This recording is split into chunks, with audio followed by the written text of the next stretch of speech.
Friends, మీరు ఇప్పటి వరకు పురుషులు చేసే దారుణాల గురించి ఎన్నో కథలు విని ఉంటారు. కానీ ఈరోజు మీరు వినబోయే కథ మీ ఊహని తలకిందులు చేస్తుంది. ఎందుకంటే ఈ కథలో బాధితుడు ఒక అమాయక పురుషుడు, హంతకులు ముగ్గురు అమ్మాయిలు. బయట నుంచి చూస్తే అమాయకంగా కనిపించే ఈ ముగ్గురు స్త్రీలు తమలో దాగిన మృగాన్ని బయటపెట్టారు. వారు ఆ అమాయక వ్యక్తితో చేసిన దారుణం గురించి తెలిస్తే మీ గుండె ఒక్కసారిగా ఆగిపోతుంది. ఈ కథ మిమ్మల్ని ఆలోచింపజేస్తుంది. స్త్రీలు కూడా కామవాంఛ కోసం ఇంతటి దారుణానికి ఒడిగట్టగలరా అని. ఆగస్టు 11వ తేదీ రాజస్థాన్లోని జోధ్పూర్ నగరం ఉదయం 10 గంటల సమయంలో నంద్రి ప్రాంతంలోని స్టోరేజ్ ట్రీట్మెంట్ ప్లాంట్లో మున్సిపల్ కార్పొరేషన్ సిబ్బంది శుభ్రం చేస్తున్నారు. ఆ పనిలో ఓ మహిళ కార్మికురాలి చేత్తలో ఓ సంచి కనిపించింది. ఆ సంచిని తీసి పక్కకు విసరాలని ఆమె ప్రయత్నించింది. కానీ అది చాలా బరువుగా ఉంది. దాంతో సందేహం వచ్చి ఆమె సంచిని తెరిచి చూసింది. కానీ ఆ సంచిలో ఉన్న దృశ్యం చూసి ఆమె ఒక్కసారిగా షాక్ అయ్యింది. ఎందుకంటే ఆ సంచిలో మనిషి శరీరం నుంచి కత్తిరించిన 2 చేతులు, 2 కాళ్ళు ఉన్నాయి. ఆ దృశ్యం చూసిన సిబ్బంది అంతా ఒక్కసారిగా భయాందోళనకు గురయ్యారు.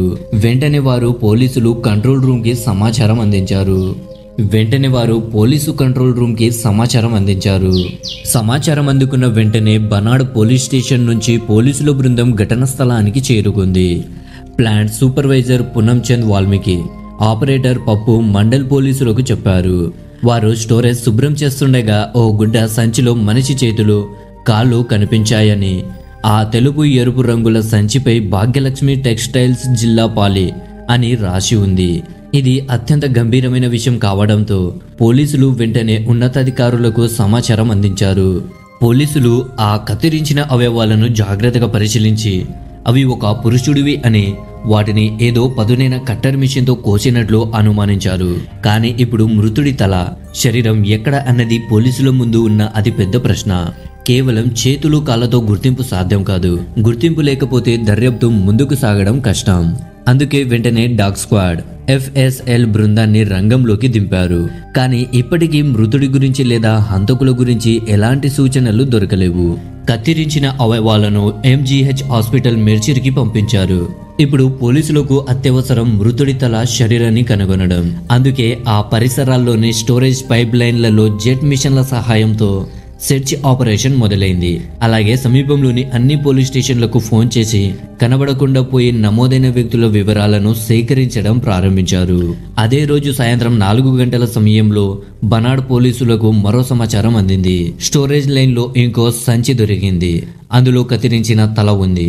పోలీసులు మళ్లీ ఘటన స్థలానికి చేరుకున్నారు. ఈసారి తల ఉన్న సంచిపై నాగౌర్ జిల్లాలోని ఓ దుకాణం చిరునామా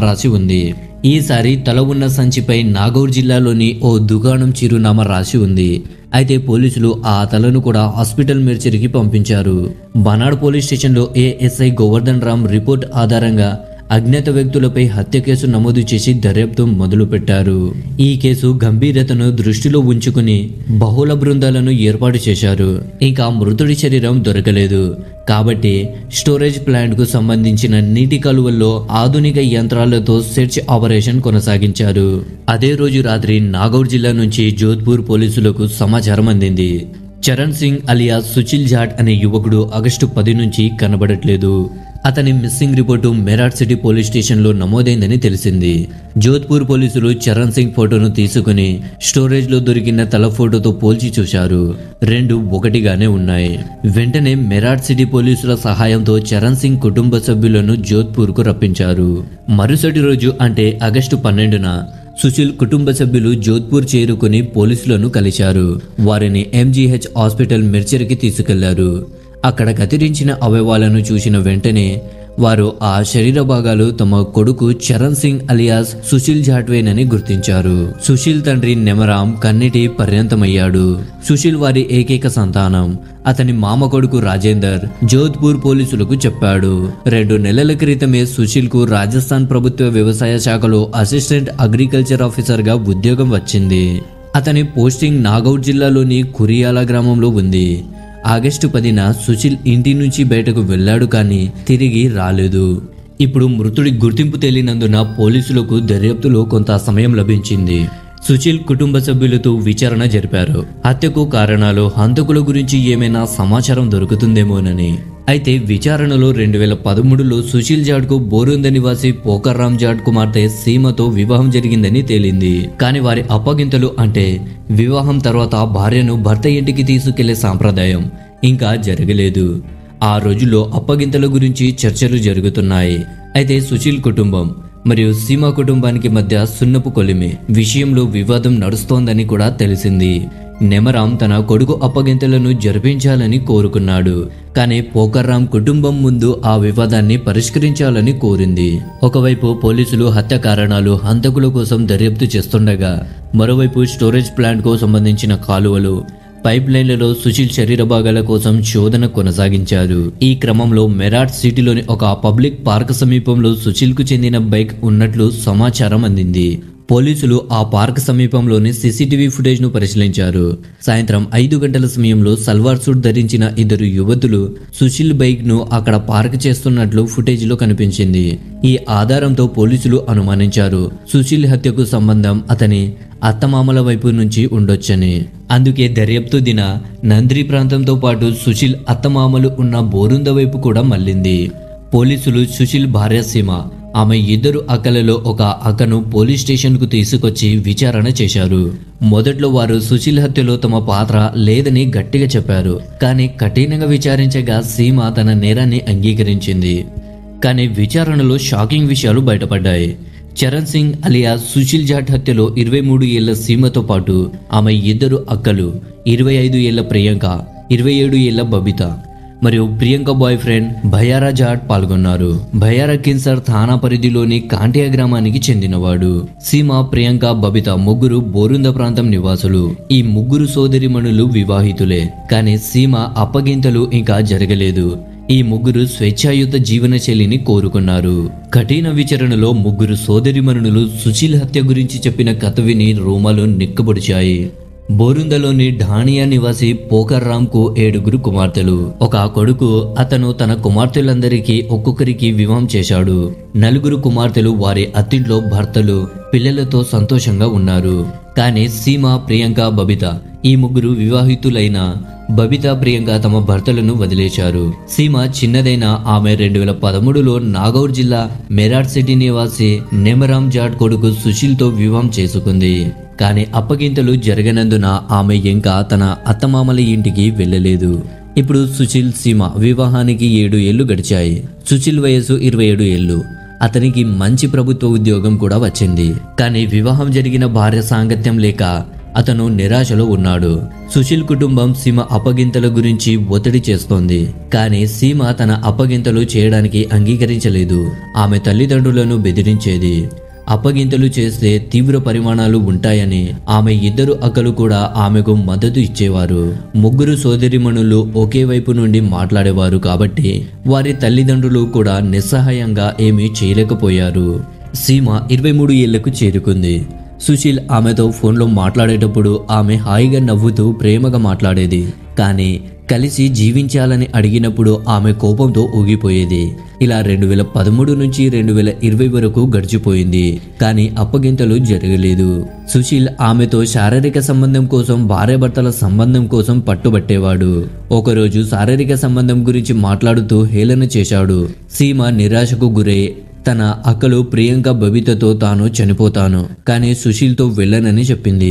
అప్పుడు బబిత, ప్రియాంక ఆమెతో అన్నారు, చనిపోవడం ఎందుకు, మనం ముగ్గురం కలిసి అతన్నే చంపేద్దాం. అక్కడి నుంచి ముగ్గురు సోదరిమణులు సుశీల్ను తొలగించే పథకం రచించడం మొదలుపెట్టారు. ఎన్నో ఆలోచనల తర్వాత వారు ఒక భయంకరమైన ప్రణాళిక రూపొందించారు. ముందుగా వారు మార్కెట్ నుంచి ఒక ఎలక్ట్రిక్ గ్రైండర్ కట్టర్ మిషన్ కొన్నారు. ఆ మిషన్ ను జోధ్పూర్లో తాము అద్దెకు ఉంటున్న ఇంట్లో ఉంచారు. తర్వాత ప్రణాళిక ప్రకారం సీమ తన భర్త సుశీల్ కు ఫోన్ చేసి ఆగస్టు 10, 2020న బనాడ్ ప్రాంతానికి రమ్మని, అక్కడ తన పెద్ద అక్క ఉంటోందని, అక్కడే వారిద్దరూ శారీరక సంబంధం పెట్టుకోవచ్చని చెప్పింది. ఆ రోజు నీ ఇష్టాలన్నీ తీరుస్తాను అని సుశీల్తో అంది. ఈ మాటలు విని సుశీల్ సంతోషంతో ఊగిపోయాడు. ఆగస్టు 10న తన బైక్ తీసుకుని జోధ్పూర్కు చేరుకున్నాడు.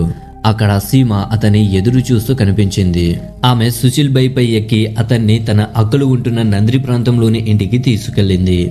అక్కడ సీమ, ప్రియాంక, బబిత కాసేపు సుశీల్తో సాధారణంగా మాట్లాడారు. తర్వాత వారు అతనితో కలిసి మద్యం సేవించారు. అనంతరం కూల్ డ్రింక్ లో నిద్ర మాత్రలు కలిపి అతనికి ఇచ్చారు. సుశీల్ ఆ కూల్ డ్రింక్ తాగిన కాసేపటికి స్పృహ కోల్పోయాడు. అప్పుడు వారు అతనికి అనస్థీషియా ఇంజెక్షన్ కూడా ఇచ్చారు, అతను ఎట్టి పరిస్థితిలోనూ మెల్కొనకుండా ఉండేలా. ఆ తర్వాత ఆ ముగ్గురు సోదరిమణులు సుశీల్ గొంతు నొక్కి చంపేశారు. అనంతరం ఎలక్ట్రిక్ గ్రైండర్ కట్టర్ మిషన్తో అతని శవాన్ని 6 భాగాలుగా కోశారు. ఆ శరీర భాగాలను 3 వేర్వేరు సంచుల్లో నింపారు. శవాన్ని కోచినప్పుడు నేలపై చెందిన రక్తాన్ని తొలగించడానికి వారు ఇంటిని పూర్తిగా కడిగేశారు. ఆ తర్వాత ప్రియాంక, బబిత సుశీల్ బైక్ను తీసుకుని మిరాట్ సిటీకి వెళ్లారు. అక్కడ ఒక పబ్లిక్ పార్క్ వెలుపల ఆ బైక్ను వదిలేసి బస్సుపై ఇద్దరు తిరిగి జోధ్పూర్కి వచ్చేశారు. ఇప్పుడు సుశీల్ శవాన్ని ఆచూకీ లేకుండా చేయాల్సిన సమయం. కానీ వారి వద్ద ఒకే ఒక స్కూటీ ఉంది. ఆ సంచులను స్కూటీపై తీసుకెళ్లి విసిరేయడం ప్రమాదకరం. అందుకే ప్రియాంక తన బాయ్ ఫ్రెండ్ భయారాను ఫోన్ చేసి అతని కొంత ముఖ్యమైన పని ఉందని జోధ్పూర్కు రమ్మని చెప్పింది. ఆగస్టు 10 రాత్రి భయారా కారుతో వారి ఇంటికి చేరుకున్నప్పుడు అప్పుడు ప్రియాంక, బబిత అతనితో సుశీల్ను హత్య చేసి శవాన్ని సంచుల్లో నింపిన విషయం చెప్పారు. ఆ సంచులను ఆచూకీ లేకుండా చేయడానికి సహాయం చేయమని కోరారు.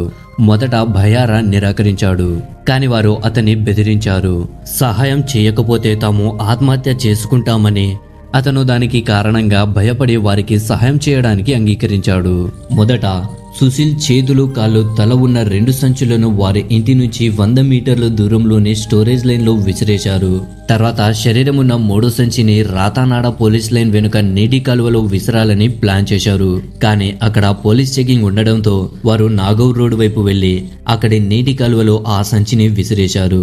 ఆ తర్వాత వారు తిరిగి ఇంటికి వచ్చారు. ప్రియాంక భయం వేస్తోందని చెప్పి భయారాను ఆ రాత్రి అక్కడే ఉండమని కోరింది. కానీ అతను నిరాకరించి తన ఇంటికి వెళ్లిపోయాడు.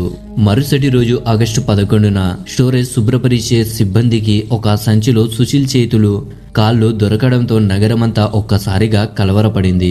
సీమతో కఠినంగా విచారణ జరిగినప్పుడు ఆమె ఒక షాకింగ్ విషయాన్ని బయటపెట్టింది. ఆమె చెప్పిన విషయం విని ఆమె కుటుంబ సభ్యులు కూడా స్తబ్దులయ్యారు. సీమ చెప్పింది, నాకు నా వదినతో కలిసి ఉండడం ఇష్టం. ఆమెతో బట్టలు లేకుండా ఉండడం నాకు సుఖంగా ఉంటుంది.